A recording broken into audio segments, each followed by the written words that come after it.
invited sa kasal ni Angelica Panganiban si Glyza De Castro.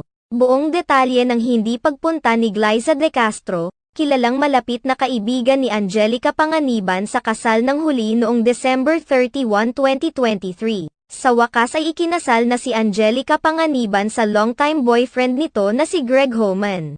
Naganap ang pag-iisang dibdib ng dalawa sa Los Angeles, California na dinaluhan ng kani-kanilang piling malalapit na kaibigan at mga kamag-anak. Kabilang sa mga naroroon upang makipagbahagi sa saya ni na Angelica Panganiban at Greg Homan ang mga malapit na kaibigan ni Angelica na sina Kim Chiu at Bella Padilla.